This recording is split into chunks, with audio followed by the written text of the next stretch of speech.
My father was, he is on the left here, my father was officer of the General Staff of the Soviet Army.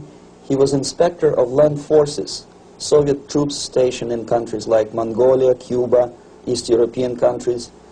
This is the picture taken at the entrance of my Institute of Oriental Languages. It's a part of Moscow State University.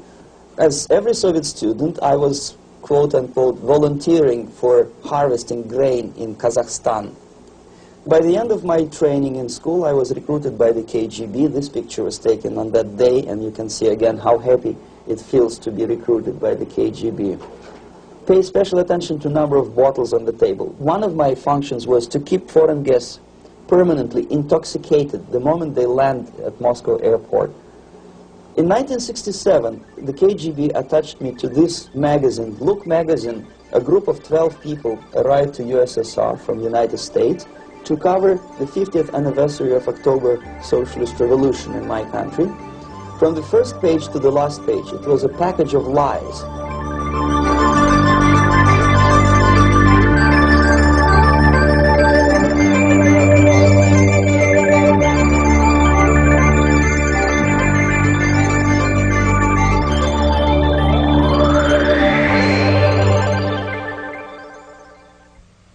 Our conversation is with Mr. Yuri Alexandrovitch Bezmenov.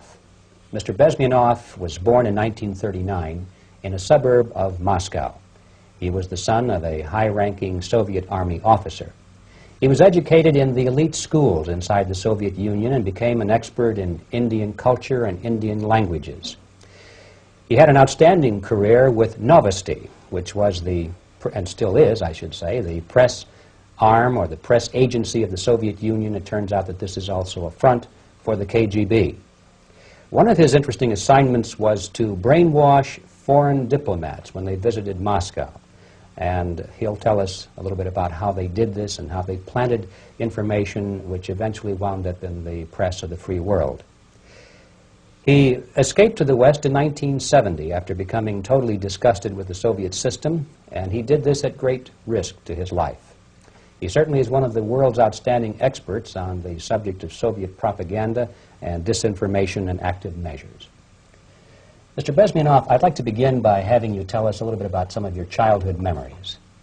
Well, the most vivid memory of my childhood was Second World War, or to be more precise, the end of the Second World War, when all of a sudden United States, from a friendly nation, which helped us to defeat Nazism, turned overnight into a deadly enemy.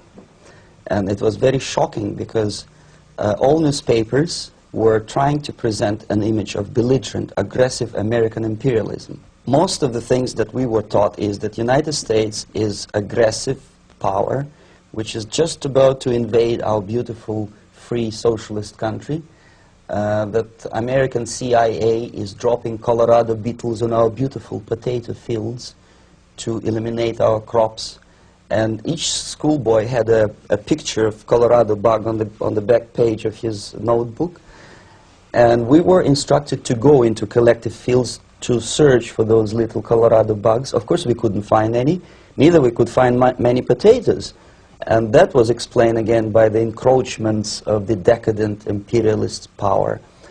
The anti-American paranoia, hysteria in the Soviet propaganda was to such of such a higher degree that many less skeptical people or less stubborn would really believe that the United States is just about to invade our beautiful motherland, and some secretly hope that it will come true.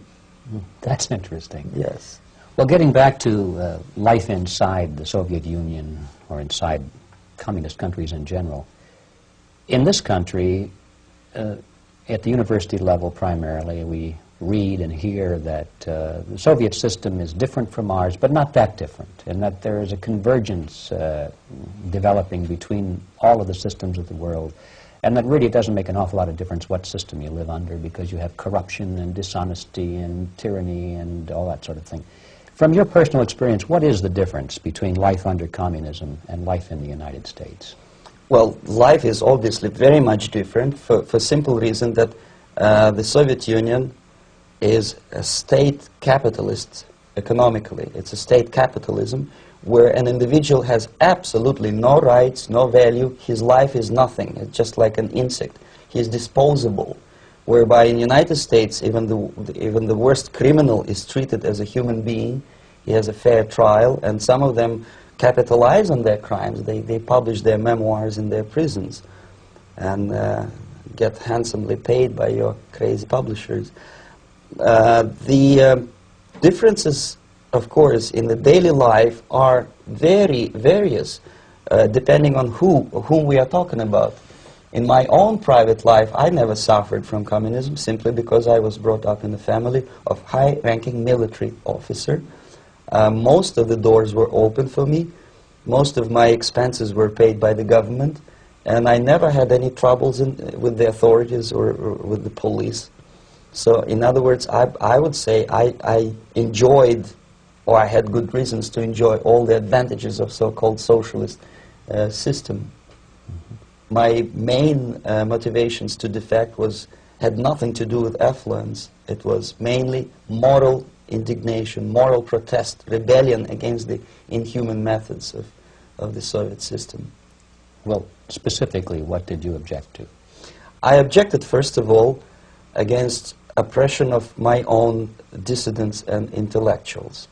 And that was the most disgusting thing that I witnessed as a young man, young student, who was brought up at a very troublesome period in our history, from Stalin to Khrushchev, from total tyranny and oppression to some kind of liberalization. Second, when I started working for the Soviet embassy in India, to my horror, I discovered that we are millions times more oppressive than any colonial or imperialist power in the history of mankind. That my country brings to India not freedom, progress, and friendship between the nations, but racism, exploitation, and slavery, and of course economical inefficiency to this country. Since I fell in love with India, I developed something which by KGB standards is extremely dangerous thing. It's called split loyalty, when an agent likes a country of assignment more than his own country. I literally fell in love with this beautiful country, a country of great contrasts, but also great humility, great tolerance, and philosophical and intellectual freedoms. My ancestors used to live in caves and eat raw meat when India was a highly civilized nation 6,000 years ago. So obviously the choice was not to the advantage of my own nation. I decided to defect and to entirely dissociate myself from that brutal regime. Mr. Bezmenov, we've read a lot about the concentration camps and the slave labor camps under the Stalin regime. Now the general impression in America is that those things are part of the past. Are they still going on today, or what is the status? Yes. There is no qualitative change in the Soviet concentration camp system. There are changes in numbers of prisoners. Again, this is unreliable Soviet statistics. We don't know how many political prisoners are there in the Soviet concentration camps. But we sure know from various sources that at each particular time there are close to 25 to 30 million of Soviet citizens who are virtually kept as slaves in forced labor camp system. The size of the population of a country like Canada is serving terms as prisoners. Incredible. So I would say that those intellectuals who try to convince American public that concentration camp system is a thing of a past are either conscientiously misleading public opinion, or they are not very intellectual people. They're selectively blind. They lack intellectual honesty when they say that.